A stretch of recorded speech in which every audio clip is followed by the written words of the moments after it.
सहभागियों, क्या गांव में विश्लेषण नहीं किया जा सकता? ऐसी धारणा बनी क्यों? देखिए, वैसे तो भारतीय सिनेमा राजनीति में करप्शन, दोगलई, धोखा और लालच पर तो सैकड़ों मूवी बनाई है, लेकिन महाराष्ट्र की वर्तमान राजनीति स्क्रिप्टेड मूवी से कहीं आगे चल रही है। डायरेक्ट हम टॉपिक पर चलते हैं और महाराष्ट्र के 14वीं विधानसभा में घटित सभी A to Z घटनाओं को आपको हम बताते हैं। देखिए, इलेक्शन कमीशन ऑफ इंडिया ने महाराष्ट्र के विधानसभा चुनाव की घोषणा 27 सितंबर 2019 को की। चुनाव में शिवसेना और बीजेपी का एक गठबंधन NDA बना और दूसरा NCP और कांग्रेस का UPA गठबंधन बनी। चुनाव का मतदान सभी 228 सीटों पर एक चरण में 21 अक्टूबर 2019 को हुई। 24 अक्टूबर 2019 को मतगणना का परिणाम आया, जिसमें NDA गठबंधन शिवसेना और बीजेपी को 163 सीटें प्राप्त हुई, जो बहुमत 145 से अधिक थी। बीजेपी को 105 और शिवसेना को 56 सीटें प्राप्त हुए। वहीं UPA गठबंधन में NCP को 54 और कांग्रेस को 44 सीटें पर संतोष करना पड़ा। बाकी सीटों पर निर्दलीय और अन्य पार्टियां काबिज रहीं। देखिए, अंधेरी रात में भी शपथ लेने वाले नेता बहुमत के बाद भी आधे महीने तक सरकार बनाने में नाकामयाब रहे। मामला CM के पद को लेकर फंसा रहा। बीजेपी बड़ी पार्टी होने की वजह से CM पर दावा करती रही। वहीं शिवसेना नरेंद्र मोदी और अमित शाह के साथ गठबंधन की शर्तों पर अड़े रहे, जो बंद कमरे में CM के दावेदारी को लेकर हुई थी। चूंकि संविधान के मुताबिक राज्यपाल चुनाव में जीते सबसे बड़ी पार्टी को सरकार बनाने का न्योता देती है, सो बीजेपी को 48 घंटे के अंदर सरकार बनाने का न्योता दिया गया, जो बहुमत न होने की वजह से नहीं कर पाई।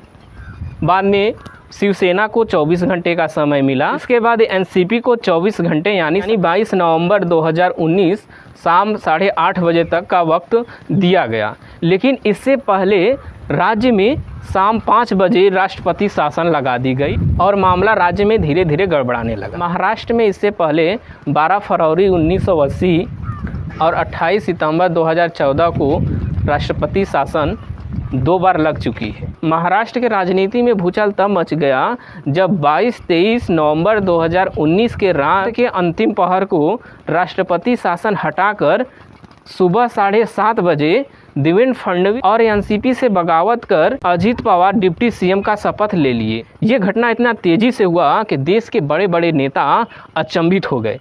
देखिए, संविधान के अनुच्छेद 356 के तहत देश के किसी राज्य या केंद्र शासित राज्य में राष्ट्रपति शासन लगाने या हटाने से पहले राष्ट्रपति को मंत्रिमंडल का सलाह लेना आवश्यक होता है। हम आपके जानकारी के लिए बता दें कि मंत्रिमंडल में प्रधानमंत्री और कैबिनेट मंत्री सम्मिलित होते हैं, पर यह पहली बार हुआ जब प्रधानमंत्री अपने विशेषाधिकार का प्रयोग करते हुए बगैर कैबिनेट के मीटिंग किए राष्ट्रपति को अनुमति दिए और महाराष्ट्र से 23 नवंबर 2019 सुबह 5:47 पर राष्ट्रपति शासन वापस लिया गया और सुबह 7:30 बजे देवेंद्र फडणवीस और अजित पवार शपथ ले चुके थे। प्रधानमंत्री नरेंद्र मोदी के शासन में ये विशेषाधिकार का प्रयोग करना और यौन उत्पीड़न से पीड़ित महिलाओं के लिए स्टार महिला खिलाड़ियों का महीनों धरना के बाद प्रधानमंत्री का नाम बोलना व्यक्तिगत रूप से मुझे प्रभावित किया। हालांकि महाराष्ट्र के राज्यपाल भगत सिंह कोश्यारी के विवेक पर भी सवाल उठाए गए और मामला सुप्रीम कोर्ट पर भी गई। सुप्रीम कोर्ट ने फ्लोर टेस्ट कराने का निर्णय दिया। तो देवेंद्र फडणवीस 80 घंटे के अंदर बहुमत न जुटा पाने की वजह से इस्तीफा दे दिए। इसके बाद 28 नवंबर 2019 को उद्धव ठाकरे के नेतृत्व में महाविकास आघाड़ी की सरकार बनी और 2.5 साल तक चली। इसके बाद शिवसेना के गद्दावर नेता एकनाथ शिंदे 30 विधायकों के साथ बगावत कर सूरत चले गए। बाद में असम गुवाहाटी चले गए। शिवसेना बीजेपी को पार्टी तोड़ने का आरोप लगाई और 29 जून 2022 को उद्धव ठाकरे CM पद से इस्तीफा दे दिए।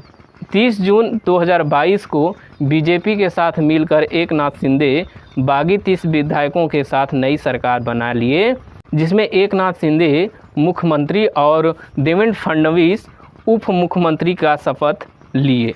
हालिया घटना 2 जून 2023 की है। जिसमें अजीत पवार अपने पार्टी से बगावत कर 9 मंत्रियों के साथ डिप्टी सीएम का शपथ लिए। दोस्तों, जैसा कि आप लोगों को पता है कि हिंदी मीडियम में डाटा को रिसर्च करने में काफ़ी समय लगता है, सो वीडियो बनाने में भी वक्त लगती है।